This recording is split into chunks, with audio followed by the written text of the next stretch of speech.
Hi, it's Zoe, and my question for you today is, do you want to be a leader that others want to follow? Well, of course you do. And chances are you're doing a pretty damn good job of it. But there might be some things that you think are doing a good job with that and are really undermining your efforts to be a great leader. So in today's show, we're going to take a deep dive into what are the mistakes you might be doing when it comes to developing others. Okay, let's do it. Welcome to the Zoe Routh Leadership Podcast, where we share all things people stuff in leadership. Learn from leaders who have done the hard yards and learn from experience. Hear from expert authors about the latest insights from culture to strategy and messy people dynamics. Get tips and insights from multiple award-winning author and leadership expert herself, Zoe Routh. Now, on with the show. Well, we are at episode 196 in the podcast. Who knew that this thing would keep going 5 years in, but here we are, and episode 200 is coming up pretty soon. I'm pretty thrilled about it too. Okay, and thanks for all those who keep tuning in, and I really appreciate it. And I just love bringing this content to you because I know it's having an impact. I really appreciate any feedback that you have. Send me an email, zoe@innercompass.com.au. Would love to hear what you're enjoying and how you're putting into practice the things that you hear. So a couple of personal updates from me. My new novel, yes, I am writing my very first novel, continues apace. It is like one of the easiest things I've ever written. It just kind of flies off my fingers through the keyboard, which is pretty exciting. And I'm what they call a pantser, I've discovered. A pantser is somebody who writes by the seat of their pants. I have a general plan, but the story unfolds as I tell it, as I ask what's going on for these characters, what are their struggles, and what kinds of experiences are they going to have in order to help them process their experiences and learn as characters. And it's really fun. I really hope to have the first draft done by middle of this year, so June 2021. So that's the plan. Further updates will follow. And if you want to follow along on some of the updates, you can go to my Goodreads page, and I'll put a link in the show notes for you. And that's where I'll be putting little mini blogs and updates about the book as I progress there on my author's page. Okay, what else? I've been doing a heap of culture and strategy days with different organizations. Of course, the new year is often a great time to reflect and plan, especially after 2020, the year that's been. And one of the organizations, they did not meet in person at all during 2020. And this will be their first face-to-face gathering. And we're lucky here in Canberra. The conditions are such that we have been free of community spread for months and months and months.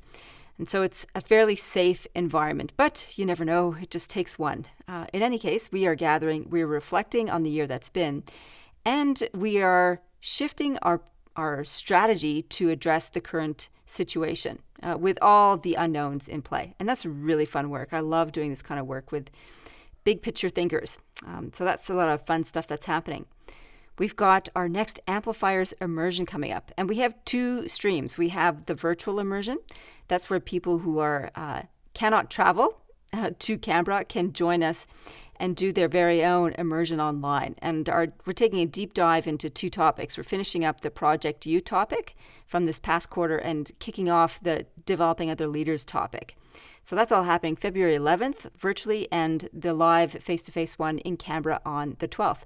It's not too late to join us. We are actively recruiting new participants to both the Canberra chapter as well as the virtual team. I would love to hear from you if you are thinking about where can you get the support you need to grow and evolve as a leader in an amazing community of like-minded folks. So the link will be in the show notes, or you can go to zoerouth.com/amplifiers-program. Okay. Oh, yeah. And the other thing that I'd mentioned in the last podcast was Secrets of Elite Executive Teams. My new free mini course is now open for registration. It kicks off on March the 3rd, I think it is, the first Tuesday in March. three weeks, 3 1-hour webinars with lots of juicy workbooks, checklists to help you progress and develop your own elite executive team. So the link to the registration page will be in the show notes for you. Do join us, and it'll give you a taste of my facilitation style, and will guarantee to give you huge value of how you can progress and develop your own elite executive team. Okay, that's all the news and updates. So our topic today is be the leader others want to follow. Of course, every leader wants to be a good leader. I think every leader wants to be a good leader. The mystery is, how do we do that? And how do we do it well? And what are some of the common mistakes that we make? Well, one of the challenges we face as leaders is, how do we get more done better? Is that proper grammar? I'm not sure. But that is a big question, right? So how do we be a leader that others want to follow? And how do we get more done in a better way? Faster, more quickly, more efficiently, more effectively. And often that's with our teammates. And this is the big shift that leaders need to make when they come to realize that if they're going to get more results, better results, they really need to level up, first of all, their own game, how they're operating as a leader, how they're managing their own energy, time, resources, etc., as well as facilitate that in others. Hence the theme for this quarter on developing other leaders. And the immediate pushback that many leaders face is, what does this mean for me if I am creating a team of leaders? Is this a threat to me? And I think whether they articulate it or not, there is often a sense of fear associated with developing the expertise and talent of those around us. Because what if they do it better than us? What if they get ambitious for your job? Well, good-o. That's a good thing, right? Because you want people who are actively engaged in building better organization and building better job and building better outcomes. And if you feel that that's a threat to you, we got some personal work to do. It's a leadership maturity shift that we need to make. And the big shift is going from achiever on the integral leadership model, going from achiever to individualist is one of the key significant shifts. It's going from somebody who can create an outcome with a team to creating a team of leaders who can leverage all of that. And there is a subtle distinction. But the shift of moving from somebody who galvanizes the resources of a team to somebody who accelerates the resources of the team by leveraging their talent is quite a significant one. What we need to do is, as leaders, is first change how we define success. And this is what the pushback can often be about, right? So our definition of success before we think of ourselves as amplifiers, people who can amplify results and amplify the talent of others, has been about achieving results. So how do we go from point A to point B? And if we are going to up-level the talent or increase the talent of those around us, maybe we have to loosen the reins a little bit on who's in charge. And this whole loss of control is one of the other issues that people face when they look at developing others. It's like, if I empower, I hate that word because it's so condescending, right? I'm going to give you power. I'm going to put power in you. Everybody has power in them. If you are going to help people become more outstanding in their work, in their talent, in their expertise, it means you got to make room for them. And so how you define yourself as a leader becomes critically important here. If you have to be the smartest one in the room, you've got challenges. If you're the one who has to solve the problems, you've got challenges. If you're the one who has to make all the decisions, you've got big challenges. These are some of the things that we need to throw out the window. So, first of all, I think we need to get a little bit more of a clear picture on what is an amplifier, somebody who wants to produce bigger and better results. They are wise and compassionate, and they have a strong intention to produce bigger and better results for not only the benefit of themselves, their team, their organization, but the community at large. So they have a bigger scope, a bigger horizon to contend with.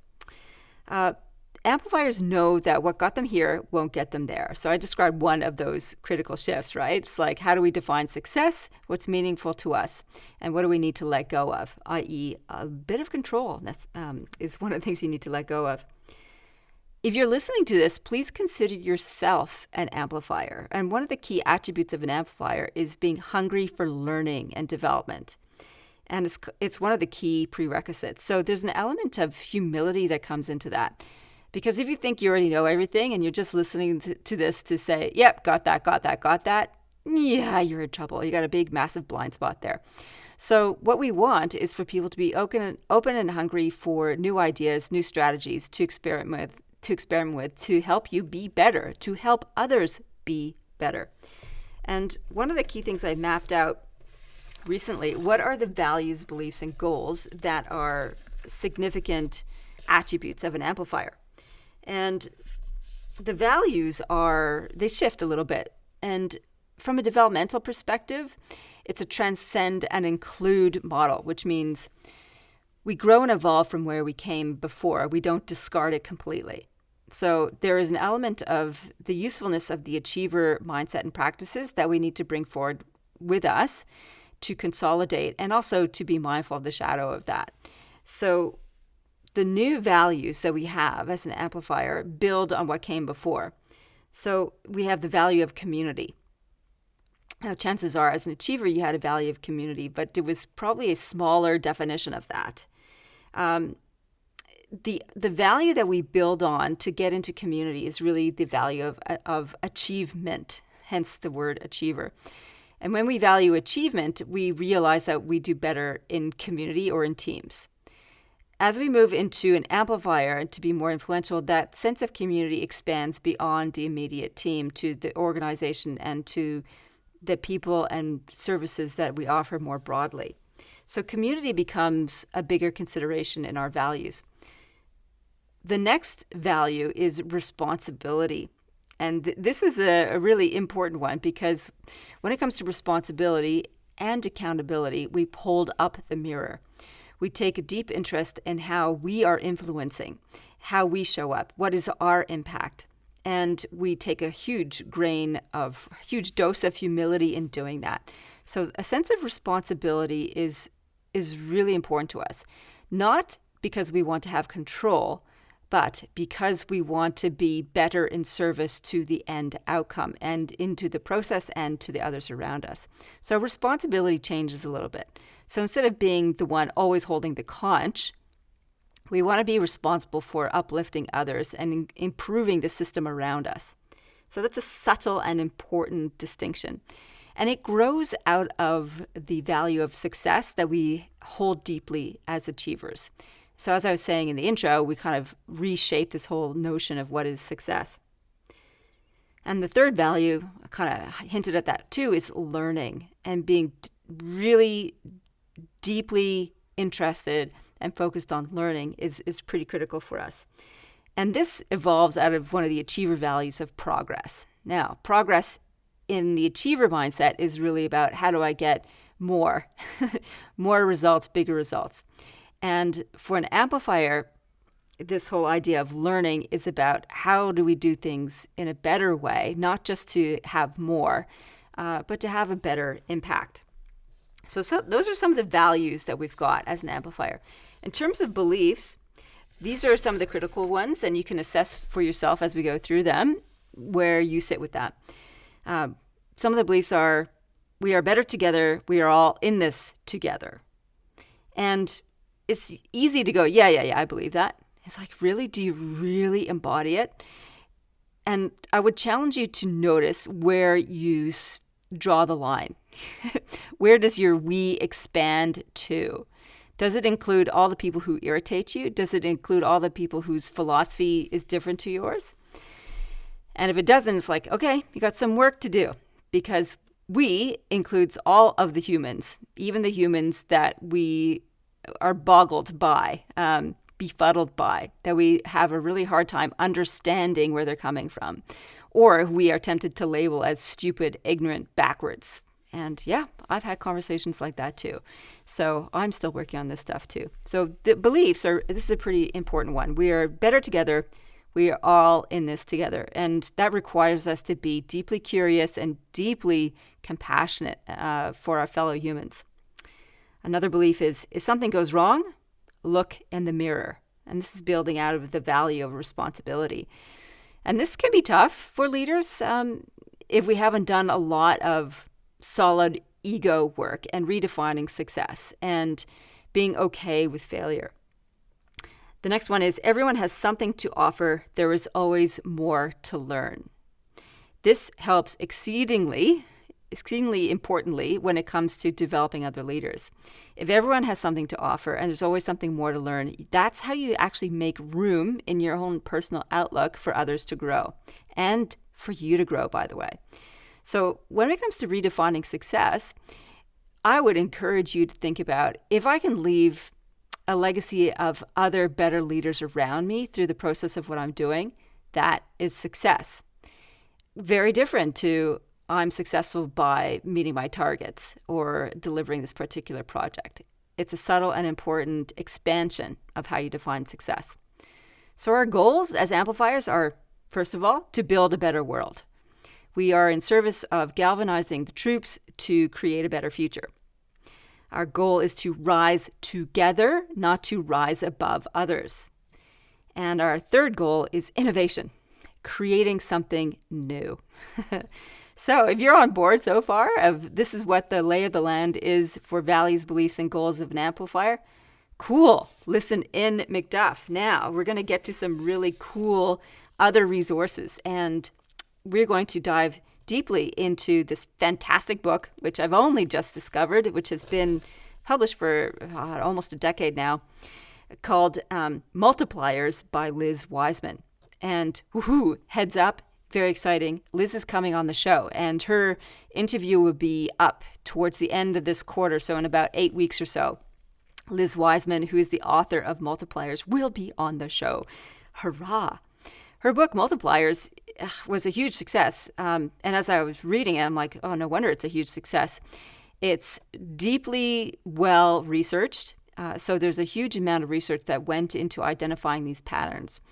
And her main premise is that in leaders, there's kind of two distinct paths. There's those who are multipliers and those who are diminishers. So diminishers, let's start with them. Diminishers are those who reduce the output and inspiration of others around them. No one wants to be a diminisher on purpose. Multipliers are those who produce a multiple effect for people around them in their particular behaviors. And I'm just going to pull out her book now. Hang on. It's on my e-reader. And I want to talk to one of their key frameworks. Oh, come on. Here we go. So the key distinction between diminisher and multiplier is this. So how does a diminisher manage talent? They use them. How does a diminisher approach mistakes? Oh, they blame. How does a diminisher set direction? They tell. How does a diminisher make decisions? Well, they decide. How does a diminisher get things done? They control. So it's pretty heavy, right? Like no one wants to be that person who carries a big stick and tells people what to do and it's all up to them. And yet, so let's compare that to multipliers. And first of all, the belief for the diminisher is they will never figure this out without me. This is the ego-driven one, and it's characteristic of the expert stage of leadership maturity, to be honest, where we think we are the smartest person in the room. And it's often a struggle we get when we are an expert and we get promoted into management roles, and we work out at, hey, there's other smart people around. And this is a blow to our ego, and it's something that we have to reconcile pretty quickly if we're going to be successful as leaders. So the multiplier belief instead is people are smart and will figure this out. People are smart and will figure this out. Whoa, that's like a huge letting the reins go, isn't it? So how do they manage talent? They develop it. How do they approach mistakes? They explore them. How do they set direction? They challenge. How do they make decisions? They consult. How do they get things done? They support. It just sounds more fun being led by a multiplier, doesn't it? So the other thing Liz Wiseman talks about is the 5 key capacities for multipliers. And again, she does this nice little contrast frame of what does a diminisher do and what does a multiplier do. So as I go through the diminishers, take a little check for yourself. See, where are you sitting? Are you diminishing perhaps? All right. So the assumption of diminishers, again, is people won't figure it out without me. And the disciplines of a diminisher, these are the bad things that you might be doing, are things like being an empire builder. You hoard resources and underutilize talent.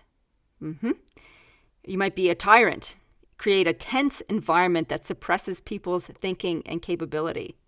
Ugh. You might be the know-it-all. Gives directions and that showcase how much they know. Ugh. You might be the decision maker.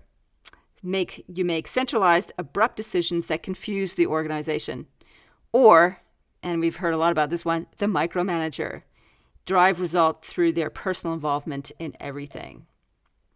So yeah, if you're doing any one of those, you might be a diminisher and you might be reducing the output of your team and your organization by 50%. Ugh, that's pretty big. Now, multipliers, in contrast, who believe that people are smart and will get figured out, have these 5 disciplines. And take note, hopefully you are doing some of these. The talent magnet. You attract talented people and use them at their highest point of contribution. You might be the liberator. You create an intense environment that requires people's best thinking and work. Ooh, that's nice. The challenger defines an opportunity that causes people to stretch. I love that one. The debate maker drives sound decisions through rigorous debate. And the investor gives other people ownership for results and invests in their success. Right, got it? There's your 5 key disciplines. Off you go.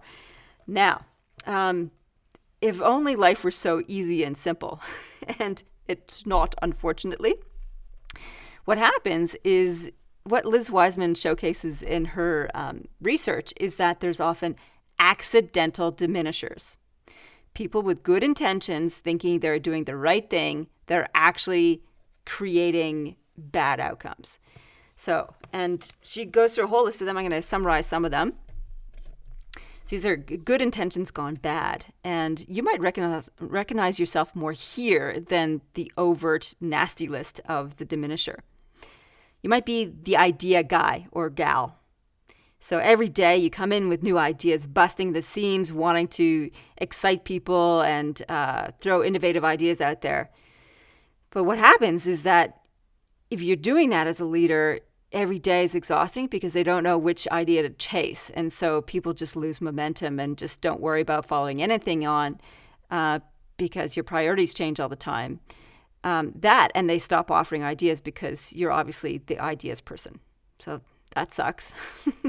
Again, sounds good, right? Have all the ideas and then phew, balloon deflates. You might be the always-on leader, and you might have oozing charisma, full of energy. You are dynamic and powerful. But what happens is that when you come into a room, you're the loudest voice in the room. Your energy fills the room, it steals the air, and there's no room for others. I've actually been around a leader like this, and it's troubling because you really want to be around them because they got so much energy and enthusiasm, etc. But there's no real sense of how you can be in the same room and how you can contribute because they have it all. They just provide the energy. So who are you? What do you do? It's hard to contribute. So again, you end up like piercing the balloon and deflating the energy around you. Or you might be the rescuer. Dun, dun, dun. I've been here. This is the leader who lends a hand, resolves people's problems, helps them nudge them across the finish line. You're always kind of interfering without really allowing people to find their own way through. So people end up like throwing up their hands and giving up responsibility because they know that you're just going to come in and finish it up anyway. So nobody gets a sense of ownership or accomplishment on their own. And you kind of steal the show from them, even though your intention was to help. Or you might be a pace setter. This is somebody who wants to set a good example by running ahead and just being so far ahead in terms of your productivity and your energy. It can be pretty tough. Here's a physical example of when I did this. So embarrassing to admit this. So on one of my outdoor programs, we were on a kayaking leg, and I was paddling with a participant who was pretty adept at paddling, and I have heaps of experience, so I was pretty good. And we just paddled miles ahead of everybody else. And everybody else was a new paddler, and they struggled to get the sense of how to kayak together and how to steer the thing. And so we ended up like a kilometer ahead of them and just ended up waiting and waiting, waiting. And what I discovered is rather than encouraging people to paddle harder, they just paddled slower because they got demoralized. Right? Like you've been there that way too, where somebody who's so much better than you, they just power ahead and you just kind of go, well, what's the point? It happens to me sometimes when I'm running. When somebody just sails past, you think there's no way I'll ever catch up to that. And so you end up, rather than challenging yourself and being inspired by their example, you kind of get deflated. So it's a little bit like the challenge skill ratio when it comes to flow. Kind of, if you want to set the good example, but you power so far ahead of people and your expectations are so huge and your benchmark is so high that rather than inspiring people, you demotivate them and they give up trying. So yeah, not so good. Or you might be the rapid responder. And this is where you see a problem, you just solve it. And so you become a bottleneck in the organization because you're like, yep, that's a problem. Here's a decision, get it done. So all of a sudden you have this like massive flow of actions for other people to take because you've just solved all the problems, made all the decisions, and blasted. And the intention was to be agile, right? You don't want to be a decision maker blocker, so you just solve problems and get things out there. But what happens is that you steal the ability for other people to solve their own problems, and you just exhaust them by having all these things sorted and they need to execute on. So they're just trying to execute as opposed to problem solve and develop their own capacities. Yeah. All right, number 6 in terms of there's 9 of these, by the way. 6 of these accidental diminishers. Next one is optimist. What's wrong with being an optimist? Well, this is the thing, right? So if you're like, oh, you can do that. That's not a problem. You can get it done. And if you're always optimistic that way, you may be brushing over people's challenges. You may not be honoring the challenges they're going through. So you might like, oh yeah, it's a piece of cake. And it's not a piece of cake for somebody else. And they get, again, demoralized by that or feel stupid because it should be easy and they don't feel that it is. So we need to balance, sensible optimism. I think we can be optimistic without being dismissive of people's challenges. So be mindful of that one. Number 7 is protector. How could this be a problem? Well, if you're playing Mama Bear and you're trying to shield people from the politics of the board, say, for example, and keep all the issues hidden from them so that they don't get upset, this is a problem. It's kind of cotton wooling your team. It's not great. And I think it's one thing to create safety in a team where people can raise issues and challenge one another than it is to shield them from politics. I think you don't want to shield them from reality. I think you can create a robust conversation place for people, but don't hide from them the reality of the situation. It might be an ugly situation that you're contending with. So Mama Bear, protector, is a problem. Number 8 is the strategist. How could a strategist be a problem? The strategist is a problem if you're the big picture vision person. If you're the one who comes down from the mountain and says, here, let's go this way, you become the guru. Everybody will need to check with you about, does this fit the direction of where we're going? And one of the key attributes or key disciplines, if you remember, that I mentioned of being a multiplier, aka amplifier, is to challenge rather than dictate where we're going. And what you can seed, and what Liz Wiseman says beautifully in her book, is you want to seed a challenge rather than sell a vision. Seed a challenge rather than sell a vision. I think this is a lovely distinction and a fabulous practice to have. So rather than painting the picture of this is where we're going, the future of the world looks like this, let's go, you might say, how do we create a world where there's equality? Or how do we create an organization that is both streamlined and innovative? How do we, if you start your seeding a challenge like that, you open up the space for other people to come up with ideas. So you don't have to be the ideas person, which is a bit of a relief, to be honest. You can let go of that piece of control, and you get to magnify the ideas that will come by seeding this challenge. And the last accidental diminisher is the perfectionist. Yeah, and we probably already know a little bit this one. This is where, as a perfectionist, your intention is to make the work even better.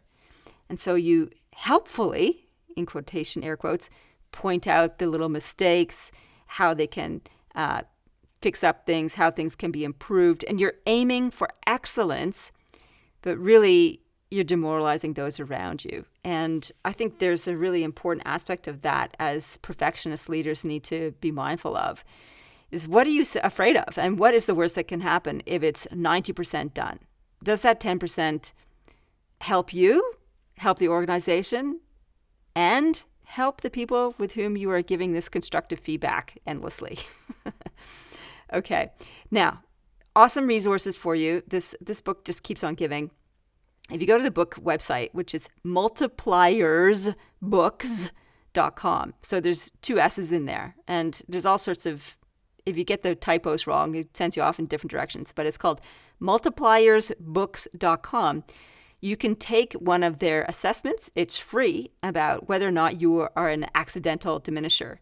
How good is that? So you might self-assess, but here you go. Take the really quick survey. It'll send you a customized report saying where you might be an accidental diminisher, and even better, which experiments you can run to change you from accidental diminisher into a multiplier. So the book also includes these fabulous little experiments that you can run to start to hone these 5 disciplines of a multiplier. And here's one experiment I think is sound and across the board, which I'm getting all of my amplifiers to do, is this. It's their first one is called Name the Genius. Name the Genius. And the whole premise is that everyone is brilliant at something. And what your task is, should you choose to accept it, is to look at your team members and for each of them, identify something that they do that is better than anything else that they do. Like, what's the best thing that they do? What do they do better than other people can do? What do they do easily? And what do they do freely without having to ask? So this takes a bit of conscious attention to the people around you to figure out what might be their native genius. Okay. I really hope you do this task. I think it's really, really important. Okay. Get that done. Coming up on the show, very exciting, tomorrow is an interview with Matt Casey. He's an author and also an experienced IT leader. He's got a really interesting tale to tell when he was stepped into a CEO role after these fantastic founders of the startup IT business. And his task was not to grow the business, but to consolidate it. So very different ethos required from his CEO compared to the charismatic founders. And what he did, he decided, because he had to make the whole business be self-supporting, is that he would axe all of the common HR practices. So he's a bit of renegade in that area. So he cut things like performance reviews. So no more performance reviews, no more performance ratings, and no more recurring meetings. So that is the conversation coming up with author Matt Casey. I really hope you enjoy it. It was really fun to interview him. I'm not necessarily agreeing with everything that he says, and that's one of the beauties of the podcast, is that you can come on and listen to ideas and agree or not agree. All right. See you next time. Well, I hope you enjoyed this solosode. If you want to get articles and tips on my blog, go to zoerouth.com and my newsletter pop-up will come up and you can get the People Stuff Toolkit, which at the moment, and it will be changing, gives you free access to my 3rd book, Loyalty, and all the handouts that go along with that. If you want to connect with me, email me, zoe@innercompass.com.au, or send me a connection request or reach out on LinkedIn at Zoe Routh. And you spell that like Routh, like mouth with an R. That's Routh, mouth with an R. If you want to become a wise and compassionate leader, delivering bigger and better results, consider joining us in Amplifiers. It's our flagship program and community for CEOs, managing directors, and senior executives from various sectors. And you can go to zoerouth.com/amplifiers-program. Okay, in the meantime, live well, lead well. You've been listening to the Zoe Routh Leadership Podcast with leadership expert Zoe Routh. For more about people stuff and to contact Zoe, go to zoerouth.com.